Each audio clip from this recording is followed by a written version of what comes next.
ನಮ್ಮ ದೇವರು ಕರ್ತನಾದ ಯೇಸು ಕ್ರಿಸ್ತನ ನಾಮದಲ್ಲಿ ಅನುದಿನದ ಆಹಾರ ಪ್ರಿಯರಿಗೆ ಪ್ರೀತಿಯ ಶುಭಾಶಯಗಳು.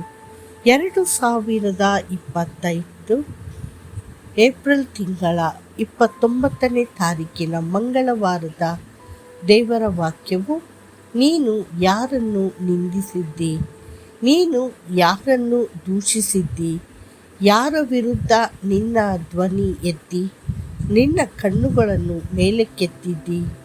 ಇಸ್ರಾಯೇಲಿನ ಪರಿಶುದ್ಧನ ವಿರುದ್ಧವೇ. 2 ಅರಸುಗಳು 19:22. ಅಶ್ಶೂರ್ಯ ಸೈನ್ಯದ ಅಧಿಪತಿಯಾದ ರಬಕ್ಷಕೆ ಇಸ್ರಾಯೇಲಿನ ವಿರುದ್ಧ ಬಂದಾಗ ಅವನು ಕರ್ತನನ್ನು ಧಿಕ್ಕರಿಸಿದನು. ಅವನು ಹೆಮ್ಮೆಪಡುತ್ತಾ, ಈ ಜನಾಂಗಗಳ ಎಲ್ಲ ದೇವರುಗಳಲ್ಲಿ ಯಾವನು ತನ್ನ ದೇಶವನ್ನು ನನ್ನ ಕೈಯಿಂದ ಬಿಡಿಸುವನು? ಕರ್ತನು ಯೆರೂಸಲೇಮನ್ನು ನನ್ನ ಕೈಯಿಂದ ಬಿಡಿಸುವನು. 2 ಅರಸುಗಳು 18:35.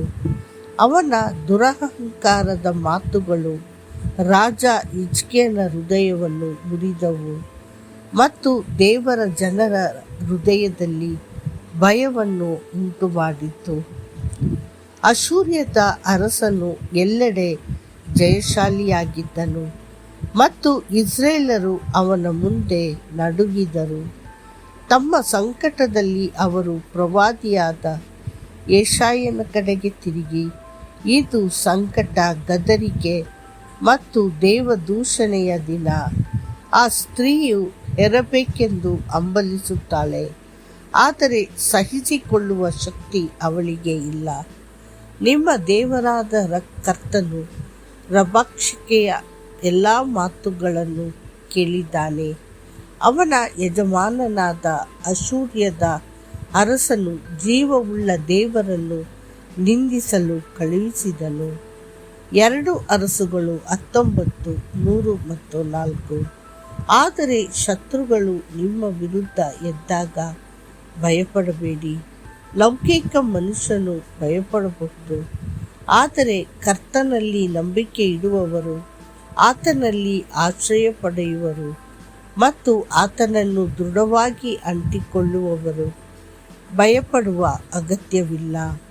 ಇಂದು ನಿಮ್ಮನ್ನು ಭಾರವಾಗಿಸಬಹುದಾದ ಯಾವುದೇ ಹೊರೆಯನ್ನು ಅದನ್ನು ಪ್ರಾರ್ಥನೆಯಲ್ಲಿ ಕರ್ತನ ಮುಂದೆ ತನ್ನಿ.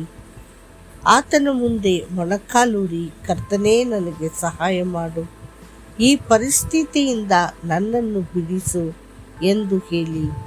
ಆಗ ಕರ್ತನು ಖಂಡಿತವಾಗಿಯೂ ನಿಮ್ಮ ಕಾರಣವನ್ನು ಕೈಗೆತ್ತಿಕೊಂಡು ನಿಮ್ಮ ಪರವಾಗಿ ಅದ್ಭುತವನ್ನು ಮಾಡುವನು.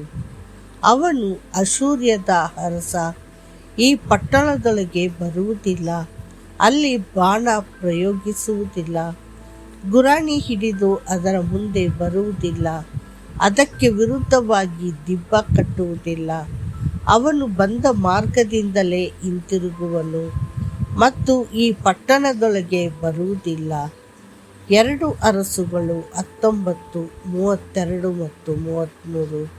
ಅದೇ ರೀತಿಯಲ್ಲಿ ಕರ್ತನ ದೂತನು ಹೊರಟು ಅಶ್ಶೂರ್ಯರ ಪಾಳೆಯದಲ್ಲಿ 1,85,000 ಜನರನ್ನು ಕೊಂದನು ಮತ್ತು ಜನರು ಬೆಳಿಗ್ಗೆ ಎದ್ದಾಗ ಶವಗಳು ಸತ್ತಿದ್ದವು, ಎಲ್ಲರೂ ಸತ್ತಿದ್ದರು.